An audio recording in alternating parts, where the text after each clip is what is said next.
Question number 1. What does application layer security primarily aim to protect? A. Physical servers. B. Network routers. C. Web applications. D. DNS records. Application layer security, ALS, primarily aims to protect web applications, option C, from various threats and vulnerabilities. It encompasses a wide range of security measures and techniques designed to safeguard applications at the application layer of the Open Systems Interconnection, OSI, model. While physical servers, network routers, and DNS records are crucial components of an IT infrastructure, application layer security specifically focuses on securing the applications themselves, which interact with users and process data. Here's a breakdown of why the other options are incorrect. Option A. Physical servers. While physical security is important for protecting hardware, it's not part of application layer security. Option B. Network routers. Network security measures defend against threats at the network layer separate from application-specific concerns. Option D. DNS records. Domain name system records, though essential for resolving domain names, are not directly protected by application layer security. The primary goals of application layer security include confidentiality, ensuring that only authorized users can access and modify application data. Integrity, guaranteeing that data hasn't been tampered with during transmission or storage. Availability, keeping applications accessible and functional for legitimate users. Authentication, verifying the identity of users and applications accessing the system. Authorization, controlling what actions users and applications can perform. Key application layer. Security techniques include web application firewalls, WAFs, inspecting and filtering application traffic to block malicious requests. Input validation and sanitization, preventing injection attacks by ensuring that user input is safe and valid. Session management, securely managing user sessions to prevent unauthorized access. Cryptography, encrypting data to protect it in transit and at rest. Secure coding practices, writing applications with security in mind to minimize vulnerabilities. By effectively implementing application layer security measures, organizations can significantly reduce the risk of web application attacks and protect sensitive data. Question number 2. Which of the following is a common threat at the application layer? A. SYN flood attacks. B. Cross-site scripting, XS. C. ARP spoofing. D. IPsec vulnerabilities. The most common threat at the application layer is B. Cross-site scripting, XSS. Here's a breakdown of why. Application layer. This layer deals with how applications communicate with each other and interpret data. Cross-site scripting, XSS. This exploit injects malicious code into a website or web application, which then executes on the user's device when they visit. This can give attackers access to sensitive information or manipulate the user's experience. Option A. SYN flood attacks. These attacks target the network layer, Layer 3, by overwhelming servers with incomplete connection requests, not directly impacting application functionality. Option C. ARP spoofing. This technique deceives devices on a network by forging the Address Resolution Protocol, ARP cache, affecting network communication and potentially redirecting traffic, but not directly targeting application logic. Option D. IPsec vulnerabilities. These weaknesses exist in the IPsec protocol itself, used for secure communication at the network layer, not directly related to application vulnerabilities. Therefore, only cross-site scripting directly manipulates and exploits vulnerabilities within the application layer itself. Question number 3. What is the purpose of email security? A. Encrypting email attachments. B. Blocking spam. C. Ensuring confidentiality, integrity, and availability of emails. D. Authenticating email servers. The correct answer is C. Ensuring confidentiality, integrity, and availability of emails. Here's a detailed explanation of why each answer is correct or incorrect. A. Encrypting email attachments. While encryption is an important element of email security, it's not the sole purpose. Encryption primarily focuses on ensuring confidentiality, but doesn't directly address all aspects of email security. B. Blocking spam. Blocking spam is indeed a major goal of email security, but it only addresses a specific type of threat, not the overall objective. C. Ensuring confidentiality, integrity, and availability of emails. This answer accurately captures the comprehensive purpose of email security. Confidentiality means unauthorized parties cannot access email content. Integrity ensures emails haven't been tampered with in transit or storage. Availability guarantees authorized users can access their emails when needed. D. Authenticating email servers. Email server authentication plays a role in email security, but it's primarily focused on preventing spoofing and ensuring valid email origins. It doesn't address all aspects of securing email content itself. Therefore, while all the listed options contribute to email security, only C. Ensuring confidentiality, integrity, and availability of emails encompasses the full spectrum of its purpose. Here are some additional points to consider. Email security involves multiple layers of protection, including technical measures like encryption, filtering, and access controls, as well as user awareness and training to avoid phishing attempts. Effective email security is crucial for individuals and organizations alike to protect sensitive information, mitigate risks, and maintain trust in email communication. Question number 4. Which protocol is commonly used to secure emails as they pass over the Internet? A. HTTP, B. SMTP, C. TLS, D. FTP. The correct answer is C. TLS, Transport Layer Security. Here's why. HTTP, Hypertext Transfer Protocol, is used for unsecured communication between web servers and clients. It does not encrypt data, making it unsuitable for email security. SMTP, Simple Mail Transfer Protocol, sends emails between servers but does not inherently encrypt them. While modern implementations often use TLS alongside SMTP, SMTP itself is not a security protocol. FTP, File Transfer Protocol, is specifically designed for transferring files and isn't used for email communication. TLS, Transport Layer Security, along with its predecessor SSL, Secure Sockets Layer, is the primary protocol used to secure email communication. It works by encrypting the email content between servers, protecting it from eavesdropping and tampering during transit. Therefore, TLS is the most common protocol for securing emails as they travel across the Internet. Question number 5. How can you enhance email security? A. Use strong passwords. B. Enable two-factor authentication. C. Regularly update software. D. All of the above. The correct answer is D. All of the above. Each of the mentioned options contributes significantly to enhancing email security. A. Using strong passwords. This prevents unauthorized access to your email account, which is the first line of defense.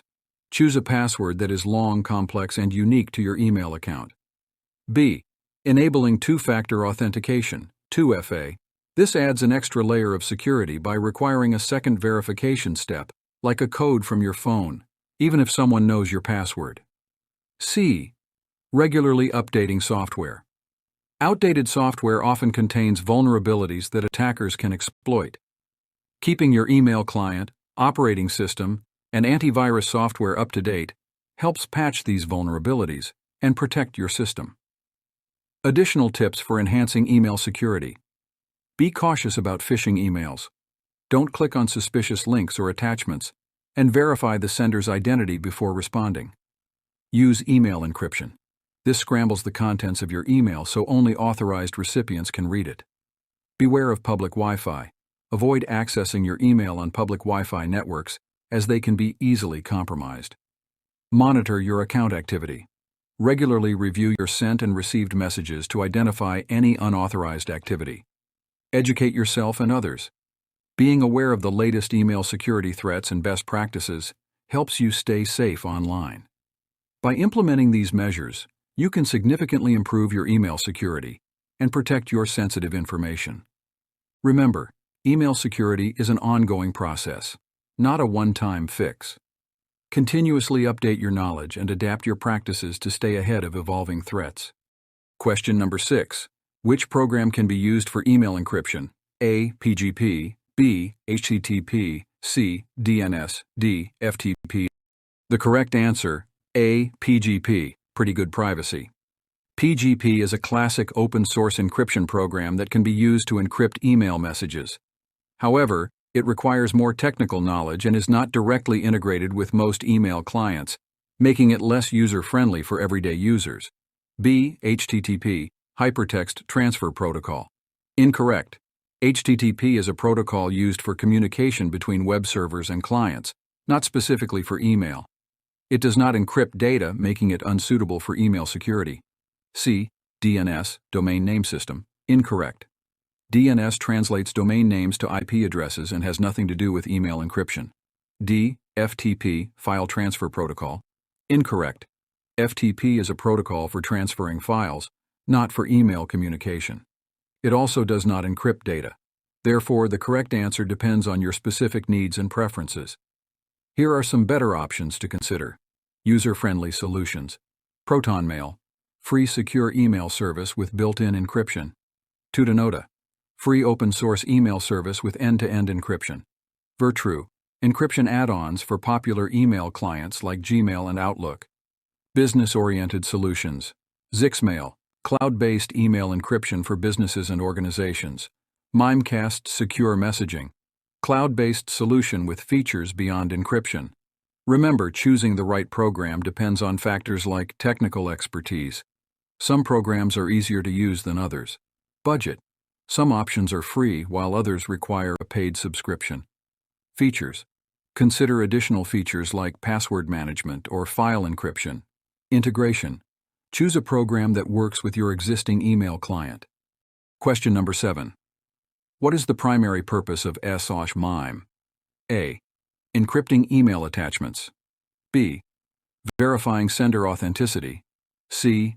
Blocking spam. D. Preventing DDoS attacks. The primary purpose of S/MIME is B. Verifying sender authenticity. Here's a detailed breakdown of why. S/MIME stands for Secure Multi-Purpose Internet Mail Extensions. It's a standard that enhances email security by providing 3 key functionalities. Encryption. This protects the confidentiality of the email content, ensuring only authorized recipients can read it. Digital signatures. These verify the sender's identity and guarantee the message hasn't been tampered with in transit. Message integrity checks. These ensure the message arrives in its original, unaltered form. While all 3 features are important, verifying sender authenticity is considered the primary purpose of S/MIME. This is because it addresses a fundamental security concern. The ability to impersonate someone in email communication opens doors to various attacks like phishing, fraud, and malware distribution. S/MIME's digital signatures help prevent such scenarios by confirming the sender's true identity. It lays the foundation for other security measures. Encryption and message integrity checks build upon the trust established by sender authentication. If you know who sent the email and are confident it hasn't been altered, then you can proceed with decryption and interpretation with greater assurance. Therefore, while encryption and message integrity are valuable features of S/MIME, verifying sender authenticity takes precedence as it underpins the entire security framework. Question number 8. How can organizations protect against email phishing? A. Implement strict email filtering. B. Train employees to recognize phishing attempts. C. Conduct regular security audits. D. All of the above. The correct answer is D. All of the above. Organizations need a multi-layered approach to effectively protect against email phishing, and each of the options you listed plays a crucial role. A. Implement strict email filtering. This can help catch some common phishing attempts by using filters based on keywords, sender addresses, and other characteristics. However, it's crucial to carefully configure filters to avoid blocking legitimate emails. B. Train employees to recognize phishing attempts. Phishing tactics are constantly evolving, so user awareness and training are essential.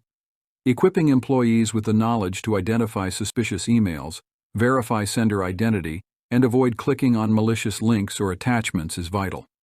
C. Conduct regular security audits. Regularly assessing your email security practices and infrastructure helps identify vulnerabilities and weaknesses that attackers might exploit. These audits can include penetration testing, vulnerability scanning, and security awareness assessments. Additional measures to consider: enable DMARC, domain-based message authentication, reporting and conformance. This helps prevent email spoofing by verifying the legitimacy of sender domains. Use multi-factor authentication, MFA. Adding an extra layer of authentication beyond passwords makes it harder for attackers to access accounts, even if they obtain credentials through phishing. Encrypt sensitive information. If emails contain sensitive data, consider encrypting them to protect it, even if intercepted. Have a clear reporting process. Encourage employees to report suspicious emails so they can be investigated and addressed promptly. Question number 9. What role does email security play in cloud environments? A. Ensuring data privacy. B. Protecting against cyber threats. C. Facilitating collaboration. D. All of the above. The correct answer is D. All of the above. Email security plays a crucial role in cloud environments across multiple dimensions. A. Ensuring data privacy. In the cloud, email data is stored and accessed remotely, making it essential to have robust security measures in place to protect sensitive information. Email security helps achieve this by encrypting emails in transit and at rest. This prevents unauthorized access during transmission and storage. Implementing access controls. Only authorized users can access specific email accounts and data. Preventing data leaks. Security measures mitigate the risk of accidental or malicious data exfiltration from the cloud environment. B. Protecting against cyber threats. Cloud environments are prone to various cyber threats like phishing, malware, and ransomware. Email security helps safeguard against these threats by filtering spam and malicious emails. This stops suspicious emails from reaching users' inbox and potentially compromising the system. Detecting and blocking advanced threats. Advanced email security solutions can identify and neutralize sophisticated phishing attempts, zero-day exploits, and other malicious content. Monitoring email activity. Tracking user behavior and identifying suspicious activity helps detect potential breaches and take timely action. C. Facilitating collaboration. Cloud-based email services enable seamless collaboration, but security concerns around shared access and potential data breaches should be addressed. Email security ensures secure collaboration by enabling secure file sharing. Secure attachments or links minimize the risk of data leaks during file sharing within the team. Providing audit trails. Tracking user activity within shared emails helps maintain accountability and detect unauthorized access. Integrating with other security tools. Email security can work alongside cloud security solutions for a comprehensive defense. Question number 10. Which security mechanism helps prevent unauthorized access to web applications by verifying user identities? A. Firewall. B. CAPTCHA. C. SSL, TLS. D. VPN. Correct answer: B. CAPTCHA. Explanation: CAPTCHA, or Completely Automated Public Turing Test to Tell Computers and Humans Apart, is a security mechanism designed to prevent unauthorized access to web applications by verifying user identities. It presents challenges or puzzles that are easy for humans to solve, but difficult for automated bots. Users are required to complete these challenges, such as identifying distorted text or selecting specific images, to prove that they are human. Explanation of incorrect options. A. Firewall. While firewalls play a crucial role in network security by monitoring and controlling incoming and outgoing network traffic, they are not primarily designed for user identity verification within web applications. C. SSL, TLS, SSL, Secure Sockets Layer, and its successor TLS, Transport Layer Security, are cryptographic protocols that provide secure communication over a computer network. While they ensure the confidentiality and integrity of data during transmission, they are not directly involved in user identity verification for web applications.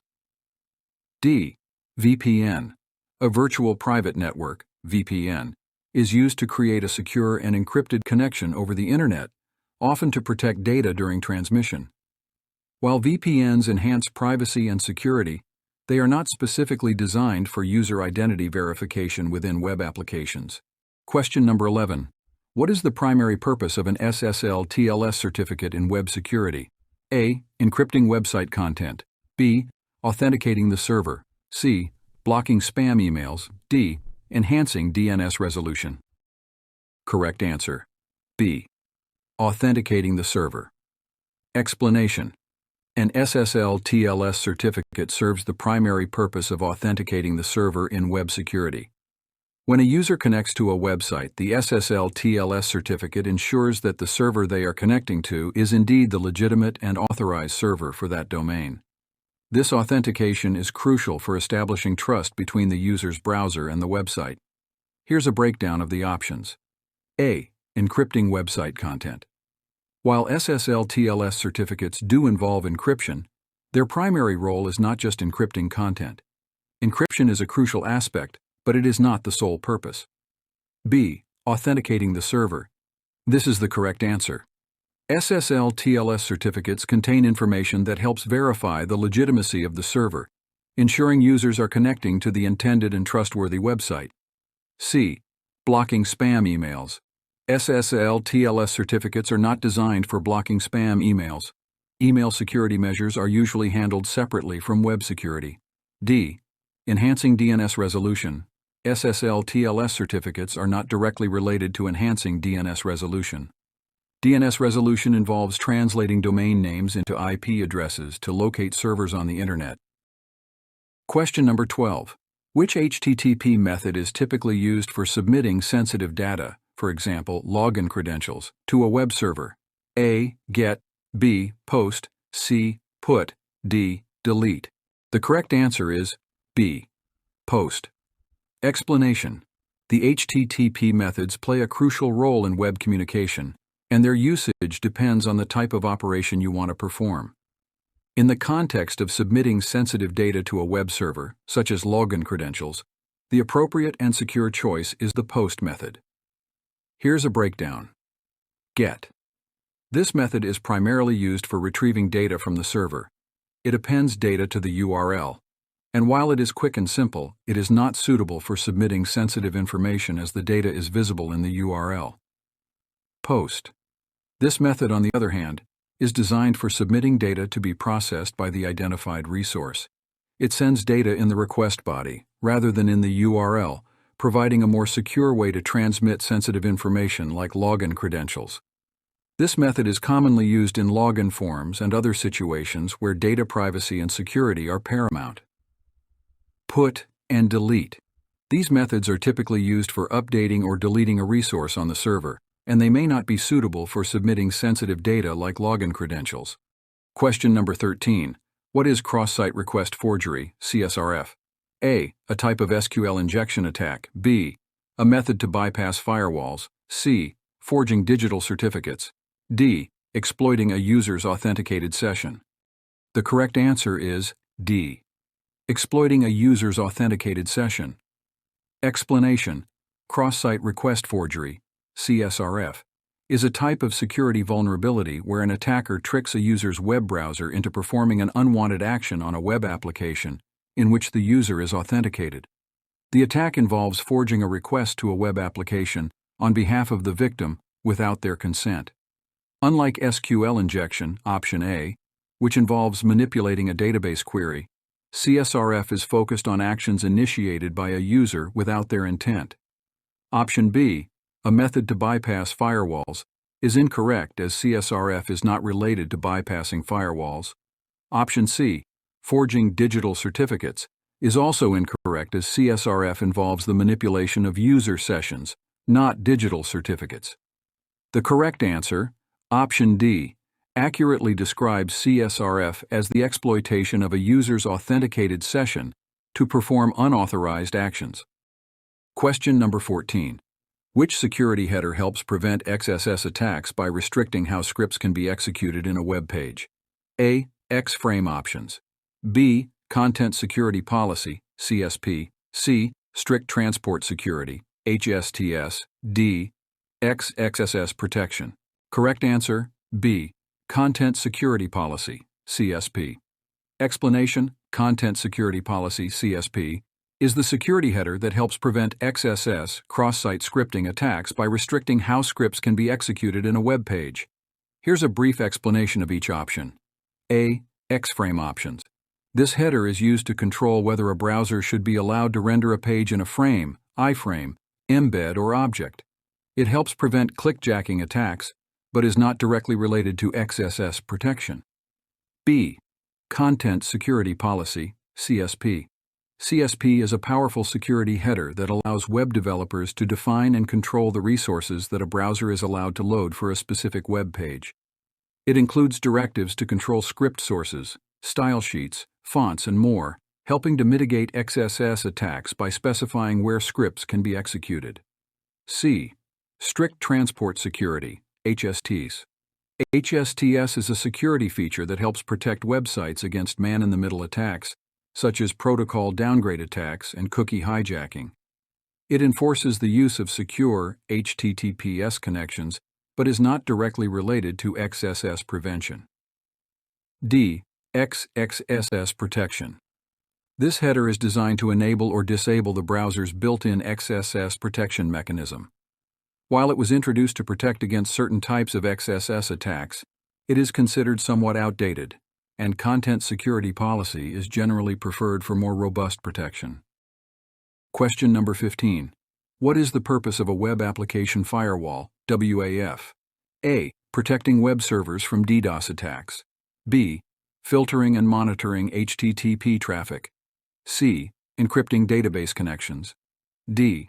Authenticating users. Correct answer: B. Filtering and monitoring HTTP traffic. Explanation: a Web Application Firewall, WAF, is designed to protect web applications from various online threats and attacks. The correct answer is B. Filtering and monitoring HTTP traffic. Here's a breakdown of each option. A. Protecting web servers from DDoS attacks. This is not the primary purpose of a WAF. While some WAFs may have features to mitigate certain types of DDoS attacks, their main focus is on protecting against application layer attacks. B. Filtering and monitoring HTTP traffic. This is the correct answer. A WAF acts as a barrier between a web application and the Internet, inspecting and filtering HTTP traffic to identify and block malicious requests. It also monitors for suspicious activities. C. Encrypting database connections. While encryption is crucial for securing data, especially during transmission, it is not the primary function of a WAF. Encryption of database connections is typically handled through other means like using TLS/SSL protocols. D. Authenticating users. Authentication is related to verifying the identity of users, and while security is a broader concept, it is not the primary function of a WAF. Authenticating users is typically managed by other components such as authentication systems.